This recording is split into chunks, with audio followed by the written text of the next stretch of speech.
एरकेन part number 2। चोरी करने से पहले उसके मालिक को दिखाया जाता है जिसका नाम जायस होता है। वो कमरे में जा रहा होता है कि अचानक से एक ब्लास्ट होता है और वह उसमें बेहोश हो जाता है। अब जायस के होश आने पर वह सोल्जर उससे पूछने लगते हैं कि आखिर यहाँ पे हुआ क्या था, लेकिन वह बोलता है कि ये एक एक्सपेरिमेंट था जो कि मैंने अपने रूम में किया था। लेकिन वह बोलने लगता है कि ये इलीगल वे से तुमने किया है। तभी दूसरा बोलने लगता है कि यहाँ पे कुछ तो बुरा हुआ था जिसकी वजह से यहाँ पर सारी तोड़फाड़ हो गई है। अब जायस को इस इलीगल एक्सपेरिमेंट को करने के लिए उसे जेल जाने के लिए लॉकअप किया जाता है। अब यहाँ पर जायस को दिखाया जाता है जिसको अब लॉक में बंद कर दिया गया था। अब तभी वहाँ पर दरवाजे के पास कोई आता हुआ दिखाई देता है जो कि एक छोटा सा प्रोफेसर होता है जिसका नाम हैमरडिंगर होता है। आते ही वह पहले जायस को कुछ पहेलियां बताने लगता है। उसके बाद वह बोलता है कि तुमने कुछ गलत एक्सपेरिमेंट किए हैं जिसकी वजह से तुम्हें सजा दी जाएगी। भी जायस बोलता है कि वह एक एक्सपेरिमेंट नहीं था, इट्स चेंज द वर्ल्ड। इसके कहने के बाद वह बोलता है कि वह एक तरह का जादू है जो पूरी दुनिया को बदल देगा। लेकिन हैमरडिंगर बोलता है कि मेरे को कई साल हो चुके हैं और तुम्हारी उम्र तो मेरे से काफी ज्यादा कम, मेरे से ज्यादा तुम पे ज्ञान भी नहीं हो सकता। लेकिन विज्ञान के इस एक्सपेरिमेंट ने तुम्हारे इस घर को बर्बाद भी कर दिया है। मैं जैसा कहूँ तुम्हें वैसा ही करना पड़ेगा। कहता है कि तुम इस एक्सपेरिमेंट को एक जादू नहीं बोलोगे और उसके बाद वो चला जाता है। अब यहाँ पर जायस अपना मुंह पकड़कर बैठ जाता है। अब यहाँ पर वी को दिखाया जाता है जो कि अपनी एक फाइटिंग प्रैक्टिस मशीन के ऊपर कर रही है और उसका स्कोर लेवल भी काफी ज्यादा बढ़ रहा है। तभी वहाँ पर माइलो को दिखाया जाता है जो कि अपनी गन को ठीक कर रहा था। तभी उसी के बगल में से पाउडर एकदम से निकलती है और उस मशीन को ठीक कर देती है। पाउडर के हाथ में गन आते ही वह गन की बौछार कर देती है और उसके सारे निशाने ठीक हो जाते हैं। फिर उसके बाद वह एक गेम पे चली जाती है और गेम खेलने लगती है। तभी बगल वाले में से एक कमरे में से आवाज आने लगती है। तभी वहाँ पर देखती है कि वहाँ पर कुछ सोल्जर्स वहाँ पर आ रखे हैं जो कि लोगों से पकड़कर पूछ रहे हैं कि आखिर वह चोर कहाँ है और तुम उसका नाम बताओ। लेकिन वह लोग उसका नाम ना बताकर मुंह से उल्टी कर देते हैं। ये सारा काम देखकर पाउडर अपनी गाइस को बोलती है कि guys you can see this. उसके बाद तभी वह सोल्जर उस आदमी को ऐसा मारता है कि वो कांच के अंदर टूटता हुआ अंदर आ जाता है। अब कांच में टूटे हुए से वह सोल्जर उन सबको देख लेता है। अब तभी वह अंदर आते ही सबसे पहले सभी लोगों के चेहरे देखता है। उसके बाद वह शक की नजर से पाउडर के पास आता है। तभी पाउडर वी की तरफ देखती है और वी माइलो को इशारा करती है और माइलो को इशारा कर देने पर वह अपना एक खूंटा खींच देता है जिसकी वजह से वहाँ पर पिंक लाइट ऑन हो जाती है। अब सारे लोग इधर से उधर भागने लगते हैं। पाउडर एक जगह आकर छुप जाती है जहाँ पर उसे छुपना था, लेकिन वह सोल्जर आके उसका हैक पकड़ लेता है। लेकिन माइलो और उसकी टीम वहाँ से भागने में कामयाब हो जाते हैं। लेकिन भागते समय उनको चारों तरफ से घेर लिया जाता है, यानी फ्रंट एंड बैक इन दोनों जगह से उनको घेर लिया जाता है। आखिरी में कहानी के अंदर उसी एक बच्चे को दिखाया जाता है जो कि पहले हमने बात करा था। वह उनको एक पहले तो सीढ़ी देता है जिसकी मदद से वह लोग तेज से भागते हुए ऊपर की ओर चढ़ते हैं और ऊपर चढ़ते ही वह लोग उन्हीं में से एक सोल्जर गन से मारने ही वाला होता है। उसी वक्त वी उसी सीढ़ी से उसके ऊपर तेज की वार कर दी थी। कहानी के अंदर एक डोम के अंदर एक औरत को दिखाया जाता है जिसको काउंसलर मेटोडा के नाम से जाना जाता था। अब तभी उसकी एजेंट वहाँ पर आके उससे बोलने लगती है कि आप तो इस शहर की सबसे अमीर औरत है, लेकिन वह बोलती है कि मैं इस शहर की सबसे गरीब हूँ। तभी उनमें एजेंट आता है और उसको अपना एक सुनहरा सा तोहफा देता है। अब वह अपने एजेंट से बोलने लगती है कि हमें शहर के अंदर कुछ ऐसा इन्वेंशन करना होगा जो कि क्रांतिकारी होगा, जो कि पूरी दुनिया को बदल कर रख देगा। इस कहानी के अंदर सबसे अमीर इंसान को दिखाया जाता है जो कि जायस के साथ काम करती थी। अब वह अपने मॉम डैड से कहने लगती है कि जायस एक इन्वेंटर है, उसने कोई गलती नहीं की और अब तो आप लोग उसको बचा सकते हैं। मेरे को आप लोगों की हेल्प इस समय आप लोगों की बहुत जरूरत है। अब सारे वेंडर के लोग उस शहर को मारने के लिए तैयार हो जाते हैं और वो बोलने लगते हैं कि हम उसके ऊपर हमला करेंगे। लेकिन वेंडर उन्हें समझाता है कि नहीं, हमने इसका खामियाजा भुगता है, वह हम ऐसी कभी गलती नहीं करेंगे। लेकिन वह लोग नहीं मानते और वो कहने लगते हैं कि तुम सिर्फ अपने बच्चों को बचाने के लिए ऐसा कर रहे हो। कहता है कि नहीं, तुम गलत हो, मैं अपने बच्चों को बचाने के लिए नहीं, जहाँ पे रहने वाले सभी लोगों की मदद करना चाहता हूँ। उन्हीं में से उन गैंग की लीडर एक लड़की बोलती है कि उन्होंने एक अंडरग्राउंड सरफेस बना रखा है, लेकिन वेंडर कहता है कि हम उनसे नहीं डरते। यहाँ पर पाउडर को दिखाया जाता है जो उनसे बातें कर रही होती है और वो बोलने लगती है कि हम भी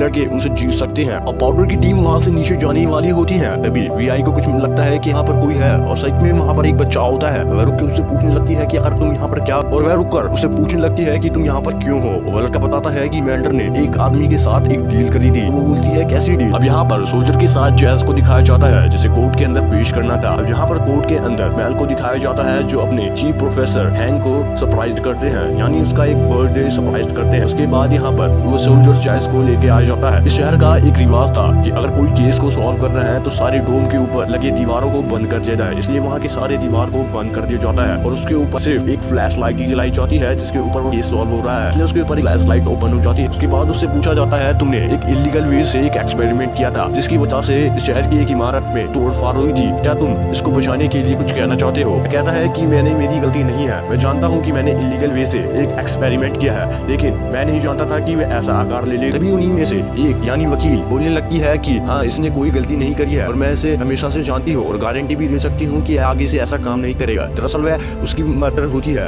मतलब उस लड़की की मदर जो कि जायस के साथ रहती। सभी लोग फुसफुस करने लगते हैं, जिसकी वजह से जायस का माइंड डिस्टर्ब हो जाता है और उसको ना कहने देने वाली बात वही कह देता है कि मैंने एक जादू के लिए सारा काम किया था और सारी बात आकर यहीं फंस जाती है। अब जायस इस बात को कहने के बाद हैमरडिंगर गुस्सा हो जाता है। वह बोलता है कि इनफ, अब इससे ज्यादा तुम नहीं बोल सकते और वह आगे बोलने लगता है। तभी सारे लोग बोलते हैं कि जादू इज फैब्रिकेटेड, उसे बनाया जाता है, ना कि उसे तुम अपने कंट्रोल में कर सकते हो और वह दुनिया को नष्ट भी कर सकता है। अब सभी लोग बोलने लगते हैं कि अब जायस को इस शहर से निकाल देना चाहिए। तभी एक आवाज आती है और पीछे से एक बूढ़ी औरत आती है जो कि जायस की मदर होती है और वह कहने लगती है कि दिमाग से पागल है और वह ये नहीं जानता कि वह क्या कर रहा है, कि वह उसे बचाना चाहती थी इसलिए सारी झूठी बातें बोलती है। और हैमरडिंगर भी जानता था कि वह उसकी मदर है, इसलिए वह उसे बचाने के लिए उन्हें एक मौका देता है और वह बोलता है कि तुम्हारा ये सर्टिफिकेट रिटायर्ड कर दिया जाता है और तुम्हें एकेडमी से बाहर निकाल दिया जाता है और तुम आज। अब यहाँ पर जायस को दिखाया जाता है जो काफी दुखी मन में है और वह अपने हाथ के अंदर बैंड पे लगे कोई एक रब करता है। तभी उसकी मदर आके उसे बोलती है कि तुम जानते हो कि वह मैजिक है, लेकिन लोगों को इस बात में विश्वास नहीं है। जायस इतना दुखी था कि वह अपनी मदर के पास से उठकर अपने कमरे से बाहर चला जाता है। यहाँ पर हैमरडिंगर को दिखाया जाता है जो कि जायस की सारी एक्सपेरिमेंट प्रोजेक्ट के सामान को एक जब्त कर लेता है और एक कमरे में लाकर उसे रखने लगता है। तभी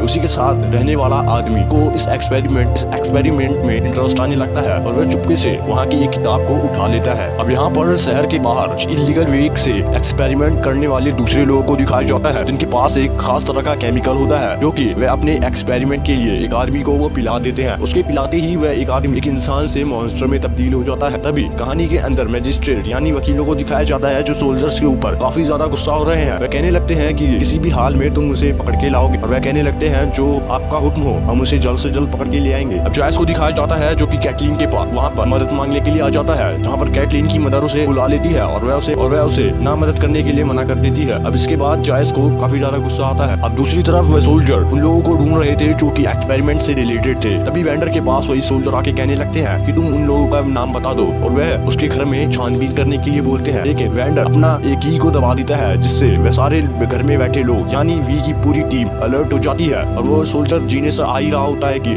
उससे पहले सारे लोग छुपक जाते हैं। उसके कमरे में घुसने के बाद सारे लोग अच्छे से इधर से उधर दुपक जाते हैं और वह सोल्जर उन्हें ढूंढने लगता है, लेकिन सारे लोग इस तरह से दुबके थे कि किसी को भी कोई नहीं देख सकता था। लेकिन सारी गलती यहाँ पे थी ऑर्डर की जो कि एक पाइप को पकड़कर खड़ी थी। अब यहाँ पर वह सोल्जर के सीधा नीचे था। अब वह पाउडर का हाथ भी फिसल रहा था इसलिए वह गिरने ही वाली होती है, लेकिन उसकी किस्मत साथ देती थी। सोल्जर उससे पहले ही बाहर चला जाता है और उसके बाद वह गिर जाती है और वेंडर कहने लगता है कि अब उन्हें तो देख भी लिया, वह लोग यहाँ पे नहीं है। वेंडर जीने से नीचे आ जाता है और रूम में आकर उनसे कहने लगता है कि एवरीथिंग इज फाइन, सब कुछ ठीक है। बोलते हैं कुछ फाइन नहीं है, वह लोग हमारे को ढूंढ रहे हैं और वह किसी ना किसी दिन हमें ढूंढ लेंगे। अब वेंडर उसे कहने लगता है कि नहीं वी, तुम मेरे साथ चलो और वी को वह एक पुल पर ले जाता है जो कहने लगता है कि हम उनका सामना नहीं कर सकते। वी कहती है कि हम लड़ने लायक है, लेकिन और वेंडर उसे समझाता है कि इसका नतीजा हमने कई साल पहले भुगता था, यानी उसमें तुम्हारी मदर की भी मौत हो गई थी और वी इस बात को मान जाती है। यहाँ पर जायस को दिखाया जाता है जो कि काफी ज्यादा दुखी हो चुका था और वह सुसाइड करने चाह रहा था, लेकिन वह कूदने वाला होता है कि वहाँ पर हैमरडिंगर का एजेंट आ जाता है और उसे रोक लेता है और कहने लगता है कि तुम इस एक्सपेरिमेंट को कर सकते हो, मैं तुम्हारा साथ दूंगा। उसके कहने पर वह मान जाता है। पाउडर को दिखाया जाता है जो वेंडर के पास आकर वह पॉकेट को रख देती है और वेंडर उसे उठा लेता है। कोई उसके दरवाजे पर आ रहा होता है और ये एपिसोड नंबर 2 समाप्त होता है।